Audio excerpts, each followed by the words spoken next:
Hi. Classic World of Warcraft is right around the corner, and with it comes the long adventure to level 60 and beyond. Obviously, Classic World of Warcraft has a number of distinctly different mechanics and features than modern World of Warcraft. In fact, as a result of the new architecture, some vanilla mechanics are somewhat altered as well. And knowing how these work can be a huge boon on your journey across Azeroth. So with that in mind, here are approximately 10 beginner and advanced tips you can easily apply to buff your leveling experience. Most of these function for all classes, but obviously some will be more relevant depending on your choice of weaponry. Let's start easy and talk very briefly about separating mobs in Classic World of Warcraft, as taking on a pack of enemies in Classic can be a daunting experience. It's useful to know that enemies you attack will eventually leash back, but will follow you longer than their nearby allies, providing you leave them alone. In short, if you're not sure if you can take on a whole group, plan a quick escape route and pull them along. Keep in mind that if you see a party member attempting this, you should move back as well, as they might otherwise de-aggro from the first player onto you. Now that was very basic, so let's kick it up a gear and talk about the wonderful world us casters have to deal with regarding mana and regeneration. To begin with, mana regenerates every 2 seconds. If you regenerate 10 mana per 5 seconds, you actually get about 4 mana every 2 seconds. This applies regardless, and the amount of mana you normally regenerate is based on your spirit with class-specific formula. Now after you cast a spell, the so-called 5-second rule or mana per 5 rule takes effect. Namely, 5 seconds have to pass after your last spell cast before your mana regeneration from spirit continues, as this is changed to 0% the moment you finish casting a spell. If you start casting a spell but cancel it before it finishes, it will not interrupt your mana regeneration. This is particularly useful for healers, but is relevant for everyone. Note that channeled spells immediately interrupt your mana regeneration from spirit. What this means functionally is that in ideal circumstances you want to spend your mana in bursts and front load as many spells as you can rather than spreading them out over a longer period. For casters with wands, this means efficient leveling usually entails opening with a few spells and then wanding the rest of the fight so your mana can start regenerating, and as a result you will have as little downtime as possible, which in Classic WoW is something you'll definitely start feeling quick. Now the mana per 5 isn't affected by being in combat, but health regeneration on the other hand is and will remain 0% until you exit combat, unless you have specific passives, that is. Notably, sitting down with the /sit command increases health regeneration by approximately 50%, which is especially useful in the early levels.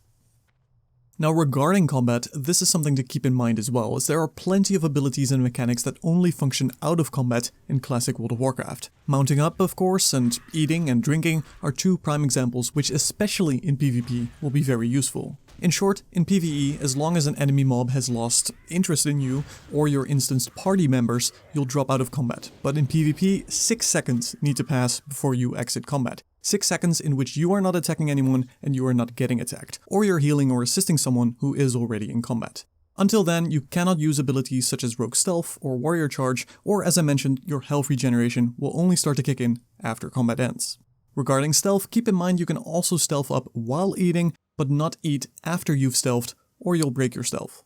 I also mentioned wands, which specifically for mages, warlocks, and especially priests is a very important piece of equipment for efficient leveling. So let's talk about wands. As mentioned in the mana per 5 section, efficient leveling involves wanding in order to properly regenerate, but this of course also applies to dungeons, PvP, and raids. So in order to kickstart this process, you should aim to get a wand as early as possible if you're one of these classes. And here's how to do it. Right after you've made a character, you'll simply follow the starting quests as usual, or ideally you'll grind to level 5 on mobs that drop linen cloth. But this varies from zone to zone and the amount of people in it. Once you reach level 5 or so, you'll venture further in your respective leveling zone to pick up both tailoring and enchanting. I've marked these trainers on the maps where you do that for each specific zone. Once you've gotten tailoring and enchanting, you'll go to a zone in which you can grind linen cloth efficiently, which will both be a solid way to level and importantly get you your wand quickly.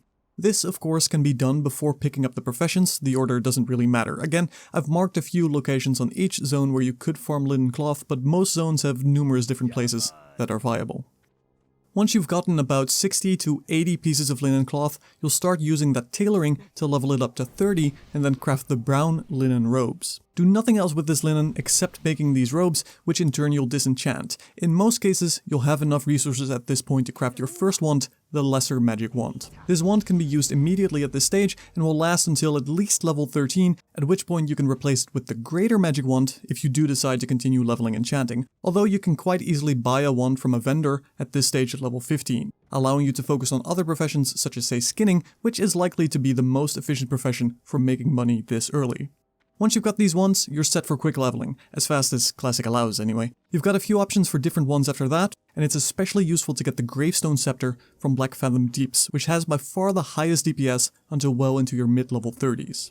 Now, another way to conserve mana is to downrank spells, but this can be utilized for far more than simple mana conservation. Again, this is incredibly class specific, so I'll simply go over the general concept and a few examples, but anyone, aside from rogues and warriors, can benefit from this to varying degrees.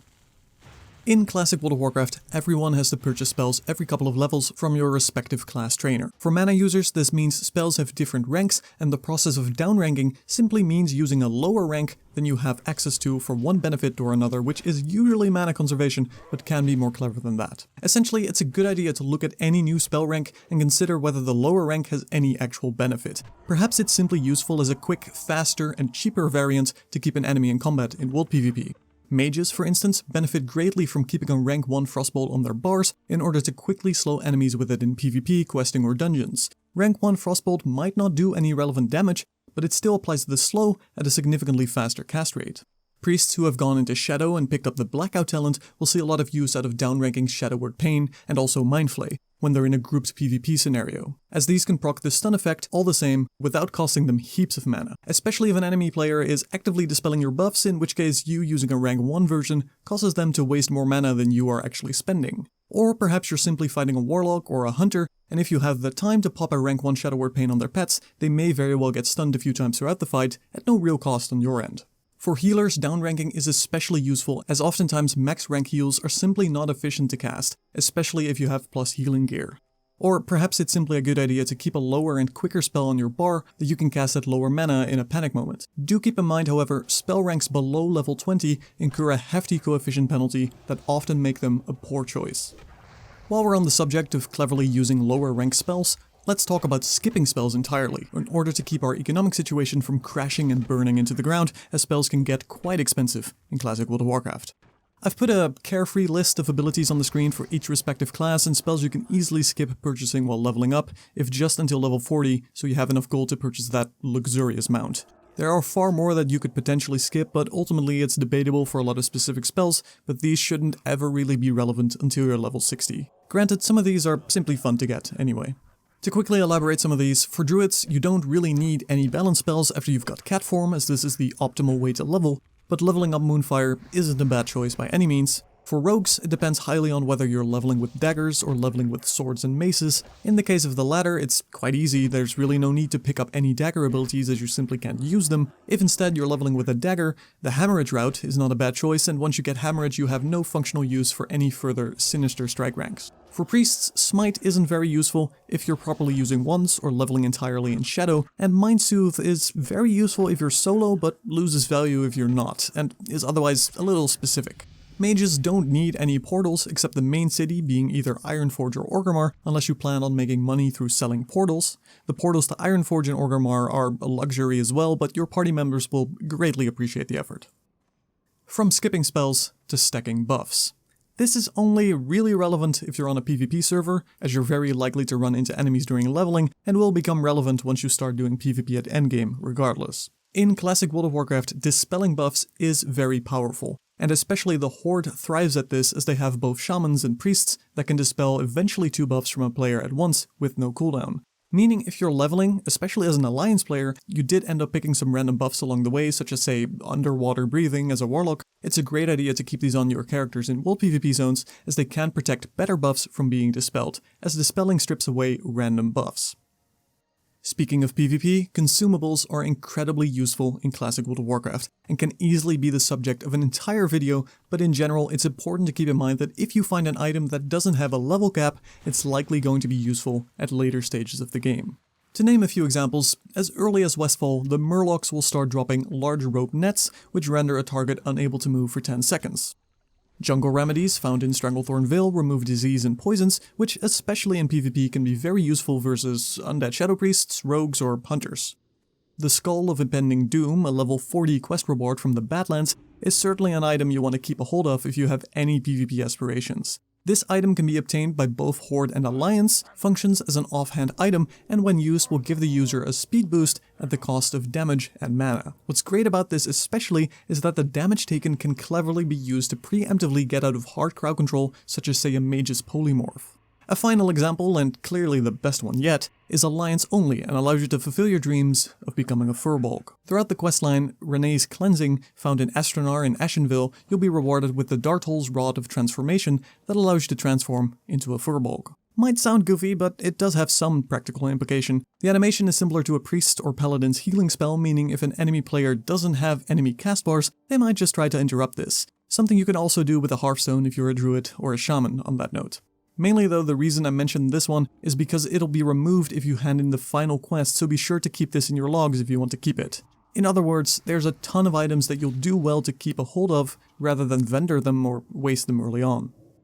Speaking of Hearthstones, travel time is a big deal in Classic World of Warcraft, and it definitely helps you to keep this in mind and actively place a Hearthstone in areas you'll frequently return to for questing or later on for world buffs in raiding. There's a bunch of these that are very useful, such as the Kargath Inn in the Badlands for the Horde, which will dramatically save you on travel time, so keep this in mind. Another neat trick you can use when your Hearthstone is on cooldown is joining a party and entering an instance zone. If you then leave the party and wait a minute, you'll be teleported to your Hearthstone location despite it being on cooldown.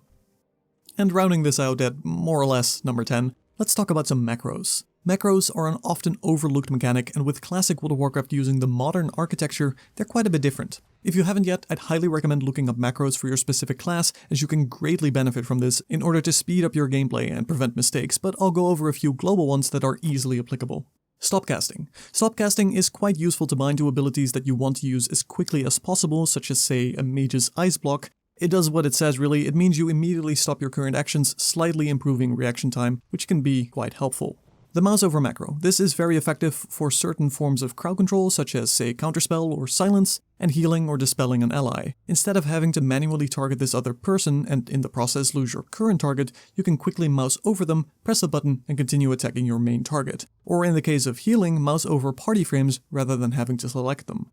Targeting macros. They're different for melee and ranged, but they do mostly the same thing. They'll deselect your current target if it is dead or an ally and target the nearest enemy. Very useful to bind into abilities such as Frostbolt, Shadowbolt, or in the case of melee, things such as Sinister Strike in order to quickly swap targets without having to deselect. Click on an enemy with your mouse or tap target. Probably don't use this on instanced ranged spells, however, unless you like accidentally pulling mobs.